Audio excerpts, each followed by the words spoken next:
Bien, chers amis, bonjour. Cette semaine à l'émission, je pourrais l'intituler Nostalgie patrimoniale. J'ai écrit il y a quelques années un livre intitulé des belles églises de la Naudière.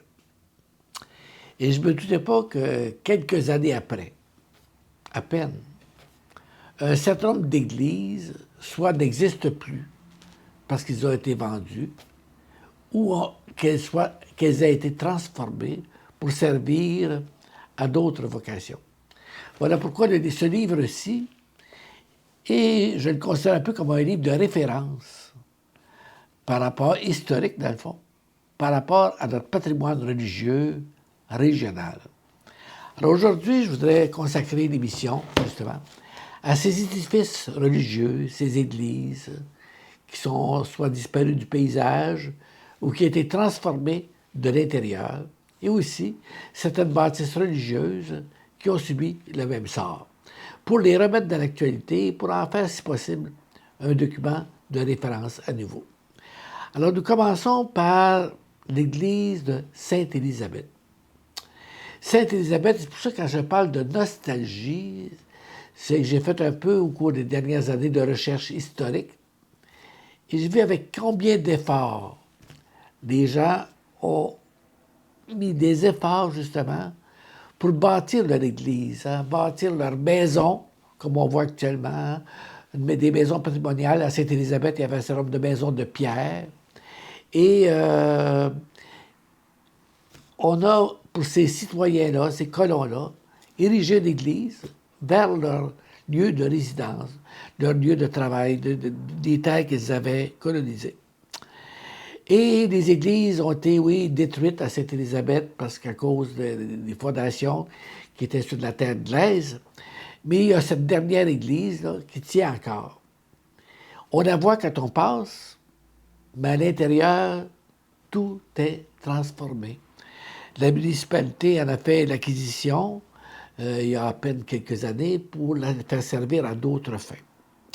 Et cette église contenait des objets patrimoniaux importants, de valeur.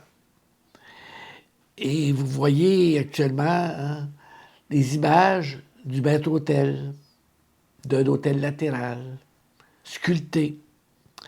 Ces sculptures avaient été faites par un monsieur Pierre Dubar en 1825. Et vous voyez aussi au bas de l'hôtel des petites statuettes. Ces petites statuettes ne sont pas faites en plâtre ou d'autre façon avec des moules. Elles ont été sculptées à la main par M. Amable Gauthier, le même qui a exécuté les peintures, les sculptures plutôt, de l'église de Berthier. Et les petites statuettes comme ça, sculptées en bois, sont rarissimes. Alors, c'est des objets qui étaient dans l'église de Sainte-Élisabeth. Quant aux peintures, des belles peintures ornaient les murs de l'église de Sainte-Élisabeth, qu'il me suffise de mentionner le Christ à la colonne. Le Christ à la colonne, dans le fond, c'est la flagellation. Il s'agisse aussi du repos de la Sainte Famille en Égypte, quand la Sainte Famille s'est en allée en Égypte pour être protégée du roi Hérode. Saint François Xavier aussi, le patron des missions. Ces peintures ont été illustrées, peintes, par M. Yves Tessier, qui a vécu de 1800 à 1840. Alors, vous voyez, ces peintures-là, ce mobilier-là, date de longtemps, dans le fond d'un siècle et plus. Vous avez aussi la belle peinture de Sainte Élisabeth de Hongrie,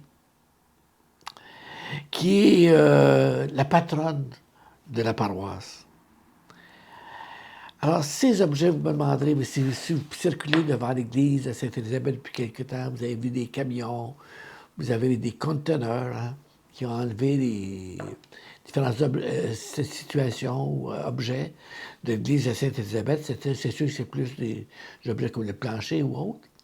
Mais les objets patrimoniaux sont partis vers Québec, dans un musée, probablement, dans des, dans des réserves des musées. Mais ils ne sont plus à Sainte-Élisabeth. Au moins, ils sont protégés. Mais qui les verra? Alors, c'est pour ça que je tenais à vous mentionner ça. Hein? Ces beautés de notre Église, ou de l'Église de Sainte-Élisabeth, qui sont disparues et qu'on a besoin de prendre conscience. Une autre Église aussi qui a changé de vocation complètement, c'est l'Église de Saint-Cléophas, qui a été vendue à des intérêts privés. Vous voyez actuellement l'extérieur de l'Église. Hein? On passe devant l'Église comme à Sainte-Élisabeth. On ne s'imagine pas qu'il n'y a rien qui s'est changé. Au contraire. Vous voyez l'église de Saint-Cléophas à l'intérieur. Alors, sans doute, je ne suis pas entré dedans récemment, mais je sais que les bancs sont disparus, ont été vendus. Et aussi 3 belles peintures qu'il y avait, j'imagine qu'il y a encore dans l'église de Sainte-Élisabeth, sauf que c'est plus ouvert au public. Une belle peinture de l'Immaculée Conception. Et une autre belle peinture, absolument que je n'ai jamais retrouvé un tel dessin, celui de la Sainte Famille. Marie, Joseph, avec l'enfant Jésus qui est plus grand, qui est adolescent, et qui apprend de son père Joseph le métier de charpentier, travaillant le bois. Ça vaut la peine de s'attarder sur cette peinture, hein, et qui a fait l'objet de notre patrimoine régional.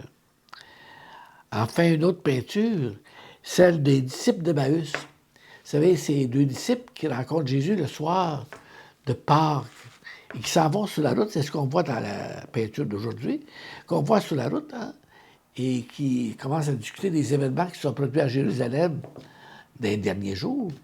La mort de quelqu'un sur une croix et le fait que d'autres l'ont vu vivant quelques jours après. Et dans ces 2 disciples, bien, il y a Cléophas. Et du là le nom de Saint Cléophas. Alors, ce nom vient, dans le fond, d'un député dont le prénom était Cléophas, qui a permis l'édification de l'église de Saint Cléophas. Alors, quand on passe devant l'église de Saint Cléophas, on peut penser à ça. Une autre église de la région qui subit actuellement des transformations intérieures importantes, c'est Lavaltrie. Lavaltrie, on voit l'extérieur de l'église aussi, pas de changement. Mais si on regarde l'intérieur de l'église, hein, qu'on voit actuellement, c'est plus exactement ça. Hein, c'était transformé, c'était acheté par la municipalité, transformé pour des spectacles, spécialement pour la chasse-galerie. Mais n'empêche que ce qu'il y a dedans, il y avait des très belles choses. Il y avait un Saint-Antoine de Padoue, hein, Saint-Antoine de Padoue, qui est le patron de la paroisse. Il y a un très beau Saint-Pierre, Saint-Pierre gallican qu'on appelle à cause du coq. Un beau coq, vous regardez les belles peintures. Saint-François d'Assise, parce que les premiers missionnaires, hein, étaient des Récollets, comme aujourd'hui on peut appeler des Capucins, qui sont une forme différente, mais des franciscains, c'est une branche, les franciscains, fondés par Saint-François d'Assise. Il y a aussi Saint-Charles-Borromée. Saint-Charles-Borromée, qui est le patron du diocèse, et enfin, une très belle famille, une très belle sainte famille. Ces peintures-là, imaginez, dataient de la première église de la Valtrie, au tout début. Et laquelle église n'a jamais été incendiée. Donc, c'est les peintures de la première église. Bon, c'est sûr qu'elles n'ont plus leur place dans l'église de la Valtrie, l'édifice, mais heureusement qu'elles seront conservées dans l'église de Lanoret. Il y a déjà une qui est rendue. Alors, on pourra au moins les conserver et on pourra les voir dans l'église de Lanoret. Et aussi, une qui, elle, a été complètement détruite, c'est celle de Notre-Dame de Lourdes. Notre-Dame de Lourdes, c'est l'église que vous voyez actuellement, qui est condamnée dans les vitraux. Il y avait des très beaux vitraux à Notre-Dame de Lourdes. Et ces vitraux-là sont disparus, vraiment, au sens propre du terme, sont disparus. Et l'église, il y a quelques mois, a été complètement détruite pour faire place à des édifices à logement. Alors, donc, c'est des objets de notre patrimoine, donc, hein, ils sont disparus ou changés de vocation. Je voudrais attirer aussi votre attention sur un édifice à Joliette, cette fois-ci, qui est encore là, en pierre, là, mais qui lui aussi est disparu.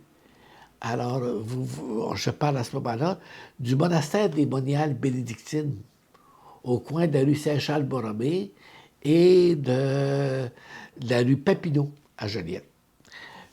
Plus longtemps, plusieurs personnes sont allées au monastère rencontrer les moniales. Des fois, pour simplement aller acheter du chocolat ou des petites friandises ou des statues. C'est ce que vous voyez là, hein? Ce qu'on appelle la porterie, ce que les sœurs appelaient la porterie. À la porterie, c'est là où les gens pouvaient aller parce qu'on ne pouvait pas voir ni parler aux sœurs, vous savez. Vous voyez ce qu'on appelle, vous voyez ça actuellement sans doute, un tour, hein? Les gens apportaient des sortes de choses, puis les sœurs tournaient le tour, puis donnaient ce que les gens avaient vendu par après. Alors, vous voyez la porterie, c'est là que les sœurs écoutaient, vendaient leurs objets, écoutaient beaucoup les personnes avec leurs intentions de prière. Vous avez aussi la chapelle. Plusieurs personnes sont allées à la messe, assister à des offices à la chapelle. Qu'est-ce qui existe actuellement? Qu'est-ce qui reste de la chapelle? Comment c'est utilisé? J'en sais rien. Tout ce que je sais, c'est que c'est actuellement loué par des bureaux gouvernementaux. Et vous voyez aussi, en terminant, la communauté des sœurs. Hein? La communauté des sœurs qui a immigré, je dirais, c'est-à-dire qui a immigré, oui, à la côté, chez les moniales bénédictines. Alors, c'est dans ces lieux que les sœurs bénédictines demeurent maintenant.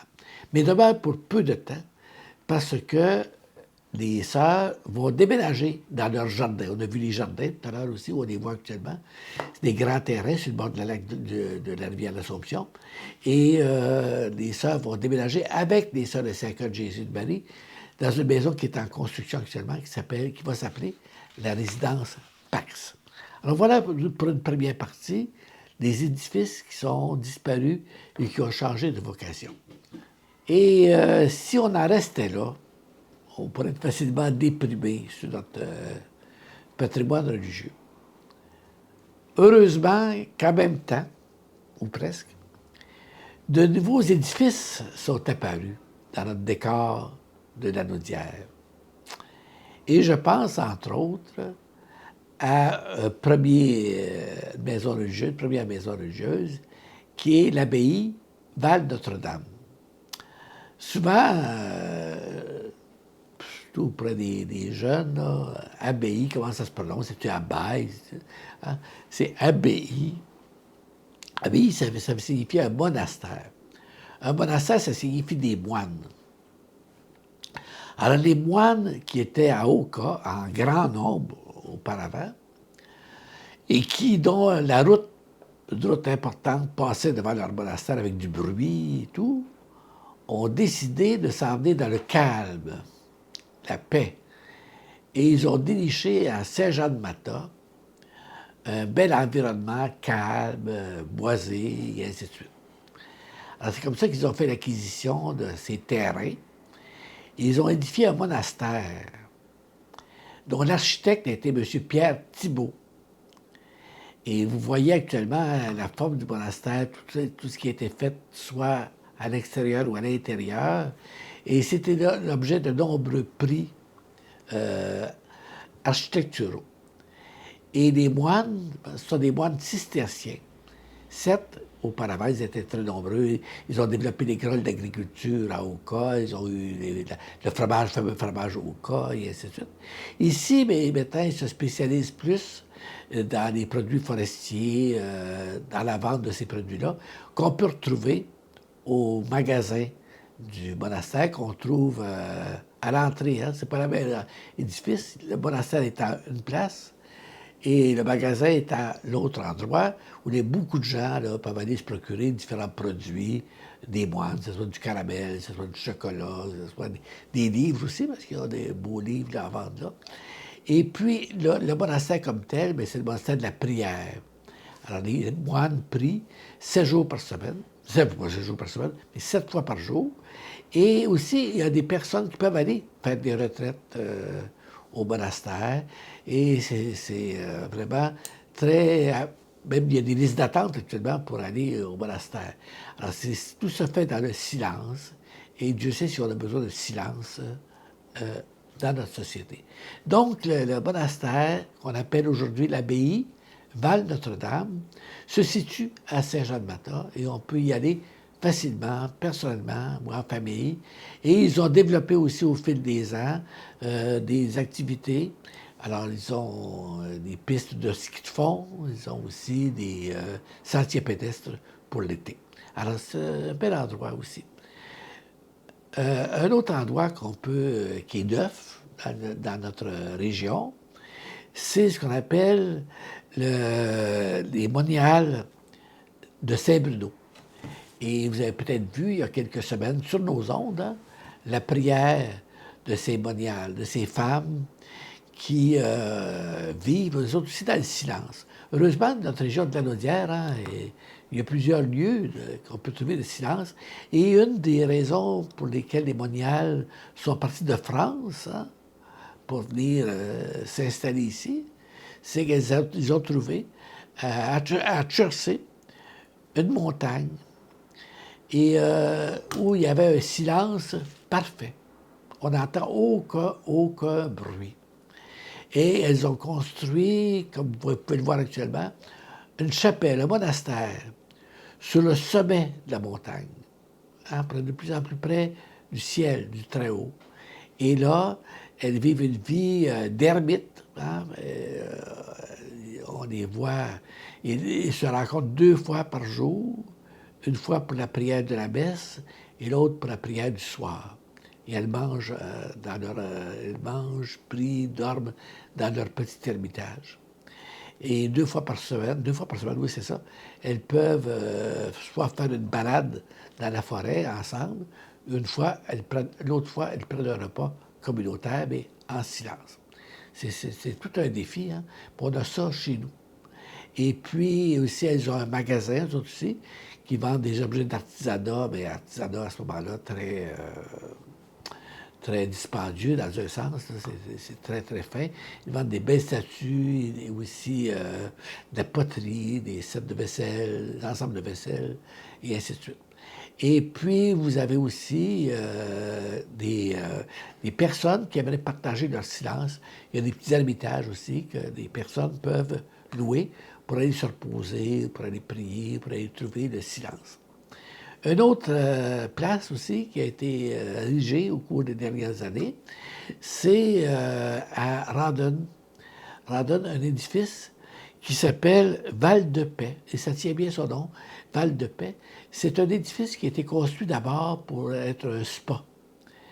Dans les années 60, 70, aujourd'hui, en 2022, les spas sont très à la mode. Mais à ce moment-là, non. Et ça n'a pas été un succès. Donc, le centre a été obligé de fermer ses portes. Le centre a fermé ses portes, puis a été repris par une communauté religieuse, mais de sœurs vieillissantes qui se voient la prière. Et elles ont été obligées aussi de fermer leurs portes parce qu'il y avait le déclin, la vieillesse, la mortalité. Et c'était acheté il y a quelque temps par une communauté nouvelle qu'on appelle le Chemin Neuf. Et ce sont des laïcs qui vouent leur vie quotidienne à une dimension de charité, de foi. Ils font des retraites aussi. Alors, ça se situe à Rawdon. Vous pouvez aller là aussi. Ça s'appelle Val-de-Paix et la communauté du Chemin Neuf. Donc, on a les deux. On a perdu des aspects de notre patrimoine religieux qui datent de longtemps. Puis on a aussi des aspects nouveaux. C'était bien Oh! pour ta fête le 15, 15 mai. Ben c'est beau! Un tapis de souris. Oui! Une tasse pour ton café. Le café va être meilleur en plus dedans. Ah, mais quelle belle surprise! Ah, mais regardez, en même temps, regardez, un tapis de souris, une belle tasse de CTB. Wow! Puis un beau stylo. Ben, j'aime ça de même. Alors, merci beaucoup à CTB, merci à Michael, qui est mon caméraman favori. Je vous dis ça, c'est grâce à lui qu'on voit ces belles images. Alors, on se quitte là-dessus et on va mettre maintenant des beaux panoramas religieux d'ici et d'ailleurs, avec une belle musique d'ambiance.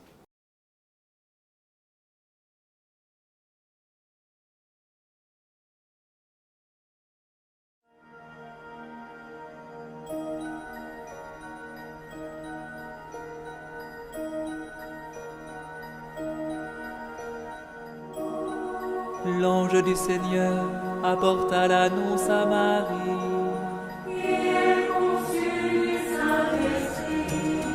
Je vous salue, Marie, comblée de grâce. Le Seigneur est avec vous. Vous êtes bénie entre toutes les femmes. Et Jésus, votre enfant, est béni. Sainte Marie, Mère de Dieu, priez pour nous, pauvres pécheurs, maintenant et à l'heure de notre mort. Amen, Amen, Alléluia. Voici la servante du Seigneur. Qu'il me soit fait selon ta parole. Je vous salue, Marie, comblée de grâce. Le Seigneur est avec vous. Vous êtes bénie entre toutes les femmes. Et Jésus, votre enfant, est béni. Sainte Marie, Mère de Dieu, priez pour nous, pauvres pécheurs, maintenant et à l'heure de notre mort. Amen, Amen, Alléluia. Et le Verbe s'est fait chair. Et il a habité parmi nous. Je vous salue, Marie, comblée de grâce.